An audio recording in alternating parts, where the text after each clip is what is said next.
Hey, beautiful souls and creative minds. Welcome to the Artist Stoop, the podcast where we turn the art world into your personal playground. I'm Jillian Zepeda, your host, and I can't wait to dive into the art world with you. Each episode will be kicking it with an incredible artist, unraveling their stories and turning the spotlight on the magic that happens beyond the brush. Get ready to discover new perspectives, forge connections, and immerse yourself one captivating conversation at a time. So grab your favorite beverage, maybe a sketchbook, and let's jump into the kaleidoscope of creativity together. This is the Artist Stoop, where art isn't just a thing you see, it's an experience you feel.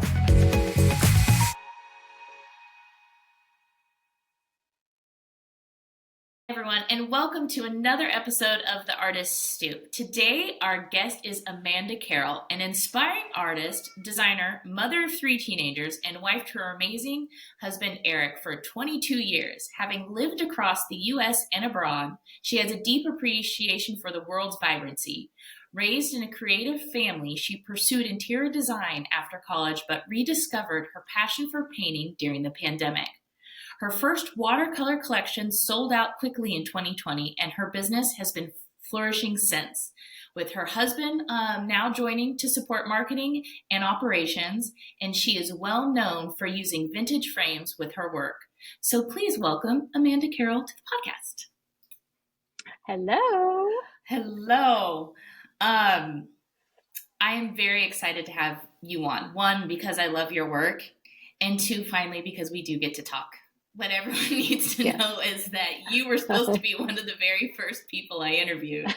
And through a series of you needing to reschedule and me needing to reschedule and then going back and forth. Hurricanes. You had your hurricane in Houston, and then I had power outages from storms here in Dallas. And it's just been one of those things. So I'm so excited that we actually finally get to talk. Like, I feel like I already know you just from doing those reschedules. So you're down in Houston, right? Yes. Yeah. Okay, that's what I thought. I'm a native Houstonian, Texan? born and raised. So, you don't find many of us still here. Yeah, that's awesome. For some reason, I don't know why. Maybe it was it was last fall. I think my friend sent me your work, and she's like, "Oh my gosh, I love this person's work so much." And did you do Kips Bay here in Dallas? Did you have some art in Kips Bay? I did, yeah. That's how I came to discover your work. Is my friend sent me your stuff, fun, and then because I have a love and passion. I worked in interior design for a while too, and so I was looking on the Kips Bay thing, and I was looking through one of the rooms, and I was like, "Wait, I think that's Amanda's work. I know that work." Yeah, it was. So how did you get your work in Kips Bay? Through a designer that I knew that had purchased artwork from me before, and he reached out and was like, "Hey, I'm doing Kips Bay and would love to have some of your work in his space." I was like, "Absolutely." So and I actually got to go, and I've done show houses before, but I've never been able to actually physically be in the space to see the art in the space. So because it was local, I was able to drive up and see it. So it was actually really, really fun. Yeah, that is really fun. And I think that, you having that aspect of being an interior designer prior, and then now coming into that as an artist, being able to visualize your work in that space is it's like a twofold, you can appreciate the interior design aspect, but now as an artist, you appreciate, your art being part of that and making that room have the final finishing touches. Yeah, absolutely. Yeah. So you have a very unique way of starting your paintings. You start your paintings with these beautiful antique frames.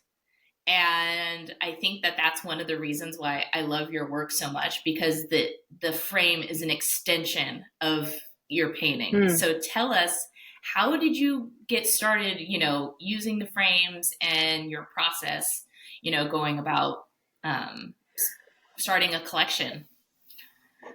So I think it happened.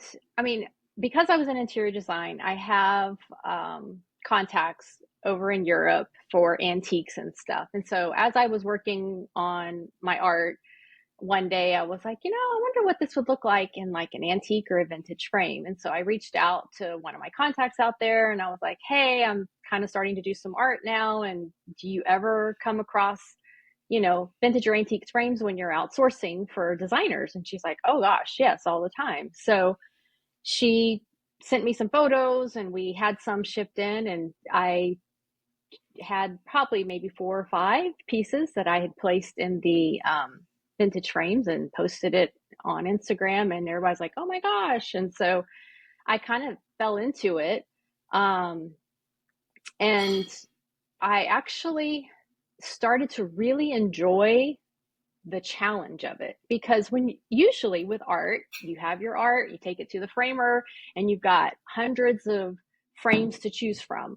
Mm-hmm. And so you can pull down this one and pull down this one and see what works. And I'm going about it backwards. I'm starting with the frame. And so I always like to say the frame is the boss. That's the frame tells me what it wants painted for it. And so when I get the frames in, I sit with them and kind of spend time trying to decide, okay, what would go with this frame? And that's really the starting point of whatever the palette is, or the texture, the composition. It all starts from working with, the frame. That's really interesting. And I think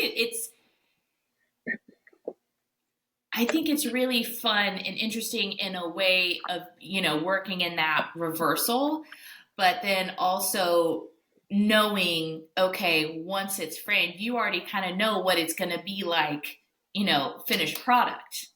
Because sometimes, sure.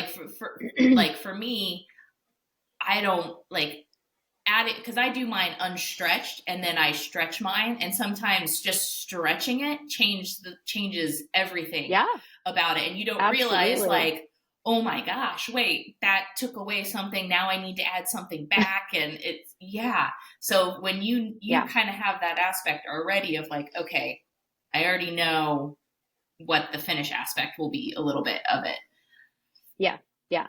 It's definitely, like I said, it's much more of a challenge, because sometimes I'm like, oh, I want to paint in this palette, but the frame is just not going to work with that. And so, I mean, I don't just do vintage framed. I do canvas pieces. I do large scale. I do works on paper as well. Mm-hmm. But I think most people know me on Instagram for the vintage and antique frames. That's kind of where that kind of started. So it's more work, to be honest. And it's kind of like, I can't believe I've kind of got myself in this now. It's like everybody wants the vintage frames, and but I also enjoy it too. Yeah. So do you have a monthly or, quarterly shipment of frames that come in that you work with your source? How does that? All the time. Yeah, I have multiple sources. So that's the question everyone always asks. Oh my gosh, where do you get your frames? I'm like, well, it's not like a one-stop online shop that I can just go and select. Mm-hmm. I have multiple relationships that I've developed over in Europe. Plus my husband has family in antiques. I also have friends that are in different states that are call me up and say, hey, I was at an estate sale and I saw this frame, and do you want it? So, it's just constantly. So we have shipments coming in all the time. I don't have a dining room. I have a frame room. So my entire dining room is where all the frames live. That's fun. Yeah, no, I totally get that. Our bedroom has now become my art studio, and we moved our bed out to the living room. So it's like we live in a studio apartment type thing. Oh, yeah, there you go. And I get a full master size bedroom as my studio. So I totally understand the art taking over living spaces. Sure. I think that's for every artist. It's just everyone. I had another artist, she would use her dining room / kitchen to paint, and so her and her kids would have to walk around her paintings around the island a certain way. I know. She's like, things are drying, don't step on them. I know.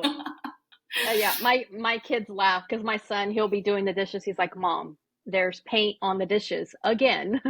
You're like, so it's sorry. It's everywhere. Yeah. So I don't own a piece of clothing that doesn't have paint on it. So yeah, it's like how many times I'd be like, oh, I'm gonna be really, really careful. I just need to add one yeah, little spot here. And of course, then you're like wearing a yeah, white shirt, and the next thing you know, I was like, well, that's a paint shirt now. yeah. I know. I know. The family jokes because when we're sorting laundry, we're like, okay, this is mom's because it's got paint on it. This is mine. So So you actually just during COVID decided, to make this huge jump from interior design to like being an artist. You said, I was on your website and you had a moment where you wanted just to paint and you got out your kids' art supplies and whatnot, watercolors, and you just started painting. So how did like that transition happen for you? So I'm going to back up the story a little bit to 10 years prior. So I'm going to go back to 2015 because this Okay. is kind of the whole journey of my life lately. But back in 2015, my husband and I had been married for 15 plus years and we were living in Houston. He was working a corporate job um, and we were burned out basically as a couple. It was kind of one of those crosswords in our life. It was like, is this all there is to life? We've got the career, we've got the cars, we've got the house. On the outside, everything looked perfect. Yeah. But on the inside, we were living like roommates, basically. And I was doing interior design and was successful at it and enjoyed it. Um, and we had decided, we're like, you know what, we just need some time away. We're going to ship the kids off to the grandparents. We're going to go away to Canada for a week and just unplug. And we went out, and I know this is a PG-13 podcast. One of the questions I had asked on that vacation was, I want to talk about sex. Go for And it. so we had this open, honest, heart to heart conversation. Here we'd been married 15 years. We obviously knew how to. We had 3 children, but it was never a topic that we really dove into. Mm-hmm. And so we had this amazing conversation, which of course led to amazing things. And the next morning, my husband's in the kitchen. He's like, that one conversation took our sex life from a 0 to 100. What else are we not talking about? And so that basically opened the door for conversation between the two of us of our health, our finances, how we raise our children, our careers, like what are we doing with our life? And that just began to unpeel these layers of what we called questioning everything. Mm-hmm. And it was almost like, does this work in our life? If it doesn't, it's out. Yeah. Do we need to change this? Let's change it. Let's bring this in. And in that process, we decided to pack up our family and move to Northern California. He decided, I don't want to be in corporate life anymore. He hated it. He was very successful at it, but he hated it. He was miserable. And so he was like, I'm quitting my job. We're moving to California. And we literally packed up, left all of our family. We knew no one in the Bay Area. I had one interior design client that was in the Bay Area that I had done a design project years prior. So that was like literally our only contact on the ground. And we started from scratch. So we moved out there in 2016. My husband decided to pursue real estate. He has always enjoyed that. And he was like, I want to do the entrepreneurial thing. So he got his real estate license and he went from residential to commercial real estate. And I grew my design business from scratch. I mean, I was having to find clients and figure out how to market in that area. And so things were trucking along, right? Kids were in school, they were loving it. And we were like, yes, this is amazing. And then COVID hit. And it was like, and we were in the Bay Area. We were the first city to shut down, Where were basically, in the you? US. We were in the East Bay area outside of San Francisco, in a little area called Moraga. Oh yeah, I'm Very originally small from the town.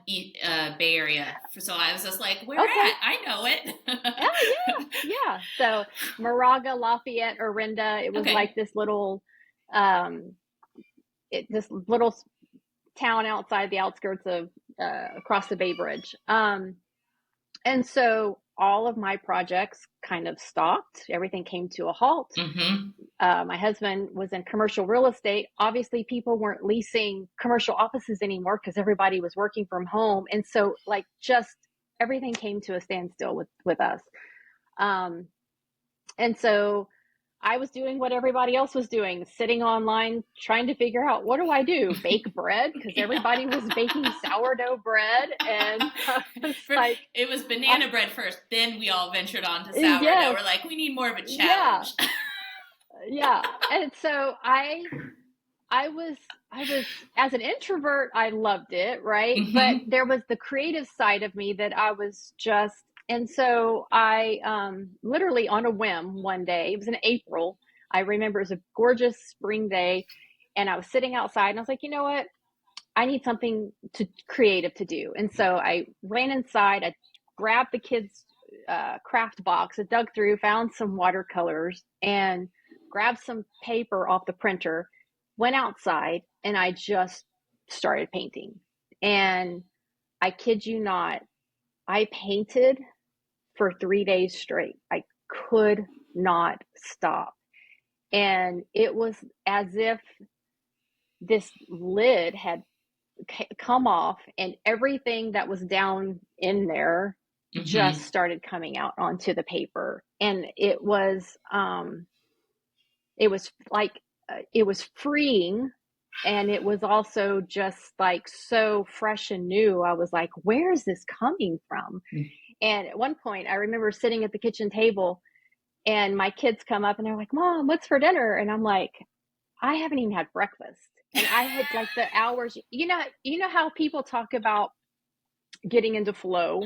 Yeah. And when you're in flow, you're just not aware of time or space or anything. Yes, that was literally like, I was still in my pajamas, I hadn't brushed my hair, my teeth. Who knows if I had showered? I just could not stop. And it was beautiful.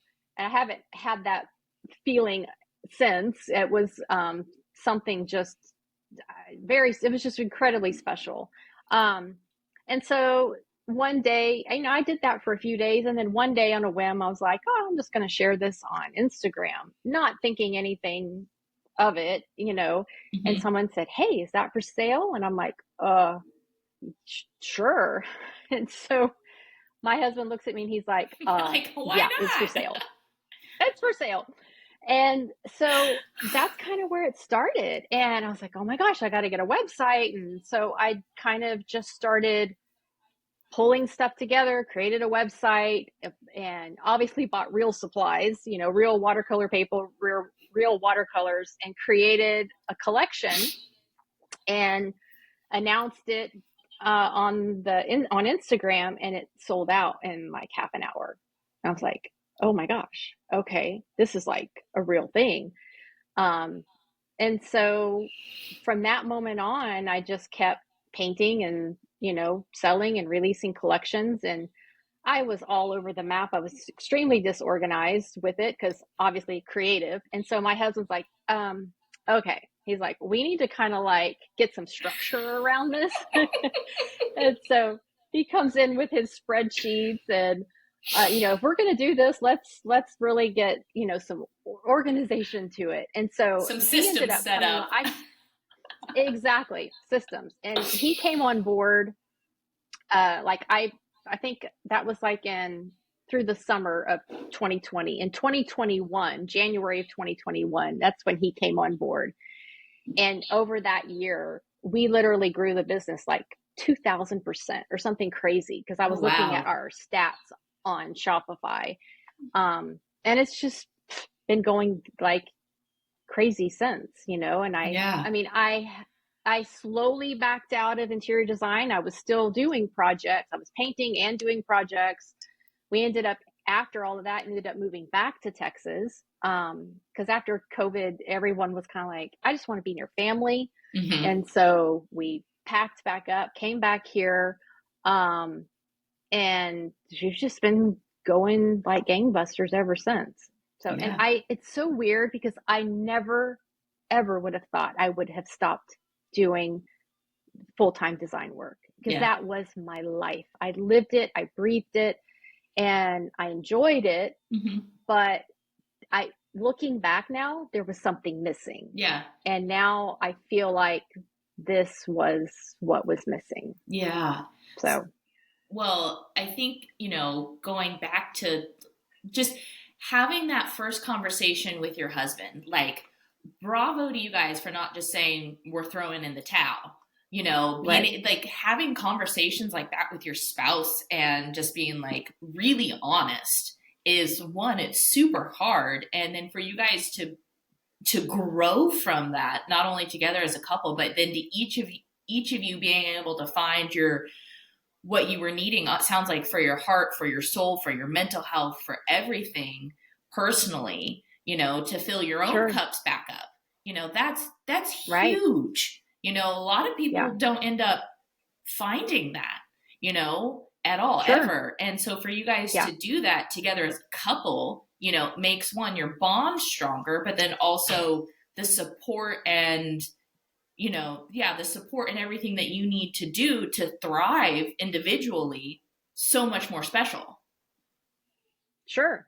Yeah. And I mean, and it's been a process, and we constantly have what we like to call hard conversations. It's, we're digging into the bag of crap, and it's like, okay, what's not working here? Is this me? What do I need to change? Is this you? What do you need to change? Are these behaviors? Are these thoughts? Are they just beliefs that we have that are old beliefs that we need to change out? Um, and so I'm a huge supporter of growth mindset. You've got to constantly be growing and changing and Mm-hmm. be willing to um, make those hard calls in your life. Mm-hmm. Yeah, and it sounds like design is, you will always have design. Design will always be a part of Sure. you, because like even now, like I think that's one of the most beautiful things about your Instagram is how you display your work. You still are doing these Yeah. beautiful vignettes to sell your work, Sure. and it's Yeah. still an aspect of it, and you're just using it in a different way. It's like almost like a Right. launch pad, that you're Sure. diving off into your art with. Sure. And I even look at the vintage frames almost as a client, right? Because the Mm-hmm. frame kind of is dictating what I'm having to paint for it. And so I have perimeters, I have restrictions. And so I approach my art very much so the same way I approach design. And it was with layers, and it was with texture, or it was with, unique color combinations. So yeah, I mean, I feel like a lot of artists and designers, that it very much so goes hand in hand. And so you do see a lot of artists that become designers, and you see a lot of designers that become artists, because it's kind of one and the same. Yeah, a lot of there is several people that I've already interviewed that have that background, myself included. Yeah. You know, Yeah. so I thought this was interesting. I was, when I did a deep dive on your website, can we talk about that professor who told you your work was too decorative, Yeah. and what you would like to So say to that professor now? Because yeah. I too had a professor. When I read that, I was like, her too. I had a professor that told me Yeah. that I was bad at art, and if I had words now for that Apparently, professor. yeah, apparently that seems to be very common. When I shared that story, I was inundated with DMs from other artists going, "Oh my gosh, I had the same thing." I mean, so basically I took art in college. I wasn't planning on being an artist. I just wanted to explore that path. And I was so excited, and I got in there, and just trying to learn all the things. And every time he would critique my work, and there was just always this negative undertone of like, you're just not cutting it, and it's too decorative, or it's too this, Or or it it's was just too always pretty. too, yeah, it was always too something. Yeah. And Helen Frankenthaler, who's one of my favorite artists, I remember reading an interview with her, and she talked about people criticizing her work for being too beautiful. Mm-hmm. And I'm like, okay, well, if it's, too beautiful for Helen Frankenthaler, then I'm fine with my work being, too decorative. Um, And so I was extremely discouraged, and I was like, you know what? Fine, art's not for me. And so I just kind of pushed it to the back of my mind. And I literally thought to myself, I'll paint, but I'll just paint for myself, every once in a while. And when I had picked up the paintbrush back in 2020, was probably the first time I had touched a paintbrush in probably 15 years. I had never, just did not want to do it. I had told myself I'm not an artist. And so it was, again, a belief, right? It was Mm-hmm. something that someone had spoke over me that I had taken in and believed and took it to heart, when in reality, that wasn't the truth. Um, so, and that was kind of where that started. When I shared that story on Instagram, everybody was like, oh my gosh, I had the same thing. I had a professor, or I had a teacher in elementary school or middle school. It was like, I was actually kind of shocked at how many people had that same experience. Yeah, and So, it's really interesting now, like looking back, because I had my high school art teacher, Mr. Baines. I grew up in a very artistic community, and so the arts were very much the forefront. Like he was the one teacher who actually saw like that I could do this. Like he had seen certain things in me, and then it was like when I went to college, because I initially started college at art school for interior design, but I still had to take, regular art classes. right. And I'd already been accepted. I had gone through my first semester getting A's and B's in all my art classes. And then this person who wasn't even one of my professors, she was like helping me pick my classes for the next semester. And she's like, I don't remember accepting you into the program. I was like, well, clearly I'm Oh, here. wow. I'm here. I'm like, I've already got A's and B's. Like, you want to see my portfolio when I'm working? She's like, and she made me resubmit my portfolio that I did from Oh, like wow. graduate. And I'm like, are you kidding me? So this was back in like 2007. So I had to call my mom and dad, who were in Oregon, by the way, and this was all the way in Boston. I was like, can you mail me my CD-ROM of my portfolio? Oh, Yeah, gosh. and then she grabbed it, she put it in. I remember I was sitting there with her, and she was flipping through that, and she's like, "I would have never accepted you if I saw this." Wow. And I was like, "Okay, well," and 18 and like already Yeah. like this person, like I'm bad, I suck, I'm terrible, and I for Yeah. probably Yeah. 5 years I did not touch a paintbrush or anything. Like I might have picked up a colored pencil or Yeah. something and doodled with like a black pen or something, but it's just like it's just one of those things that really irks me when you hear someone who's an educator who's supposed to Sure. be super supportive and encouraging, or like, okay, let's find a way around this. Where is this coming from? And it's just immediately put down. It's Right. just like, you have a job Yeah. to do, and that is to encourage and support Exactly. and to teach, and you are not Right. doing it. Yep. Yeah. No, it's kind of surprising. And I did have other teachers reach out that said, thank you for sharing this. And I hate hearing stories like this. I am an art teacher as well, and I work very hard to encourage my students. And so I did have that other side of other teachers that did say that, that's not all art teachers. So Mm-hmm. anyway, it Yeah. was just, it definitely was a post that it blew up when I shared it. Yeah, and it's one of those things that's it's important, and we're glad that you came back to it, because your Yeah. work, it really is.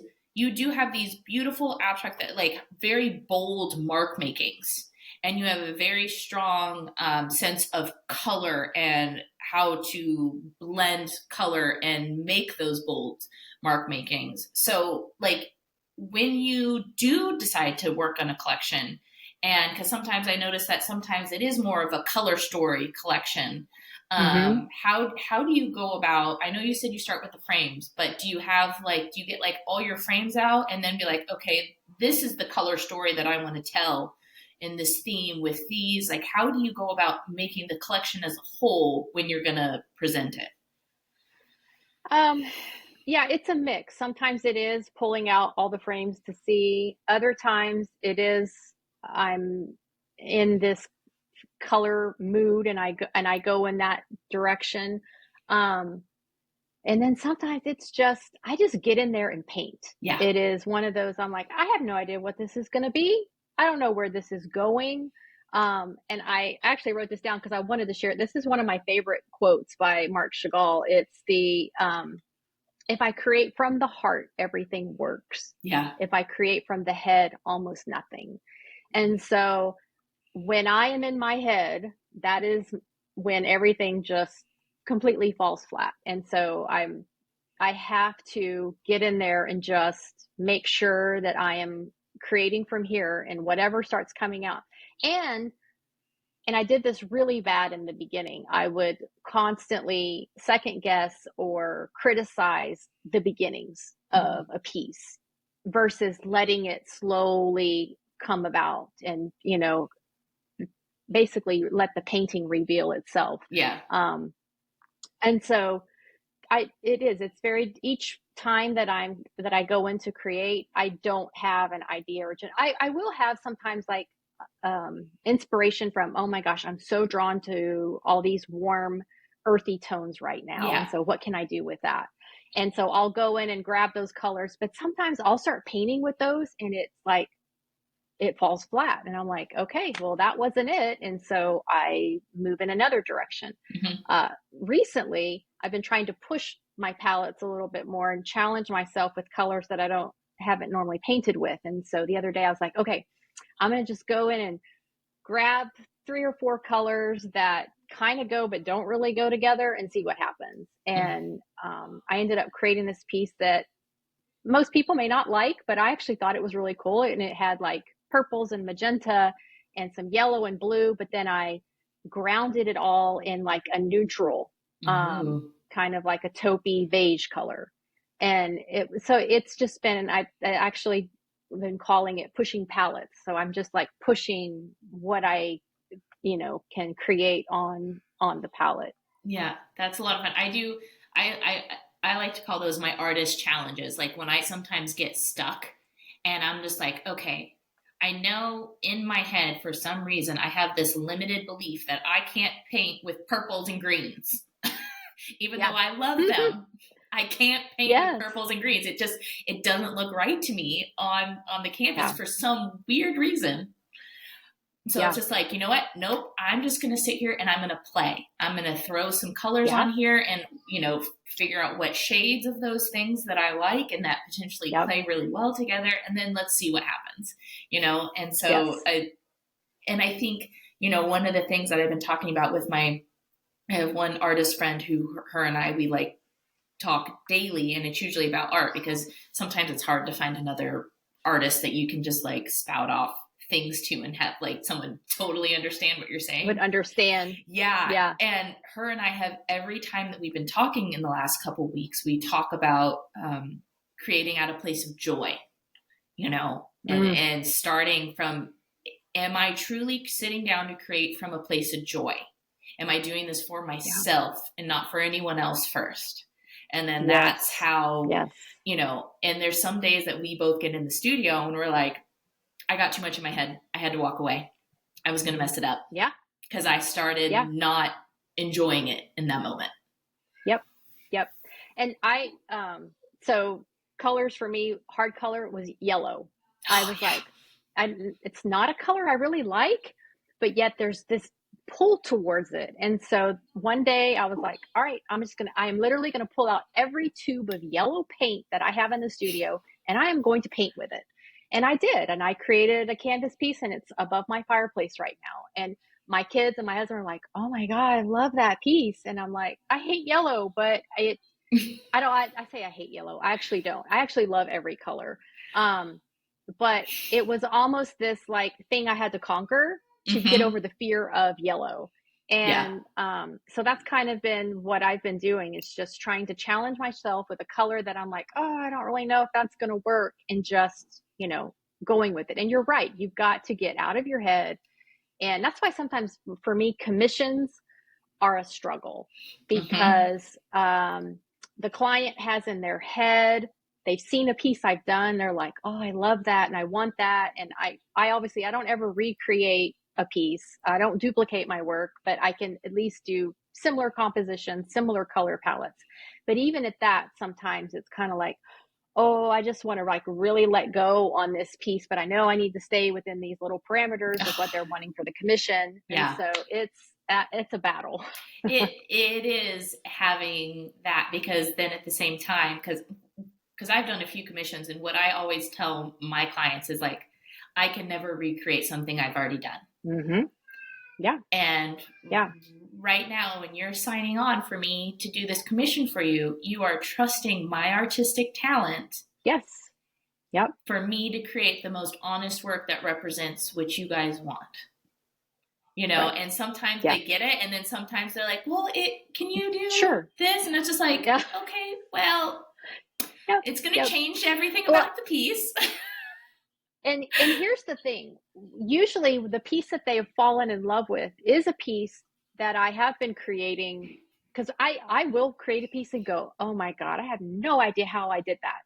I can't even, literally, if I try to recreate something I've done, I can't remember how I did it, because I was in flow.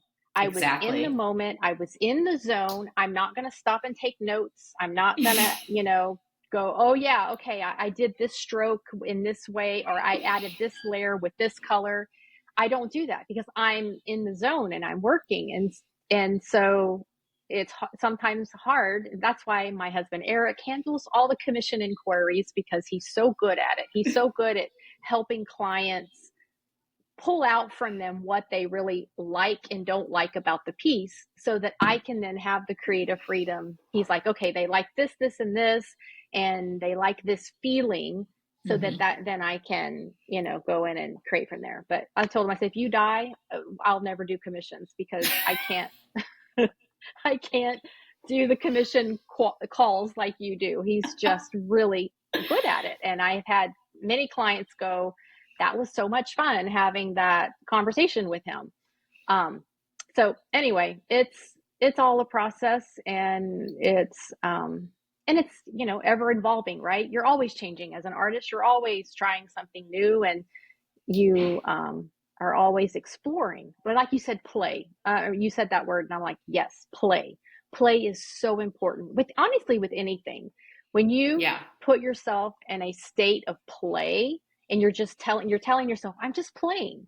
There's no pressure to, create something. And those are usually your best moments. And I also brought this out because I wanted to bring this up, because I'm sure a lot of artists have already read this, but the Rick Rubin book, have you read this book? Can you hold it up so I can't see it?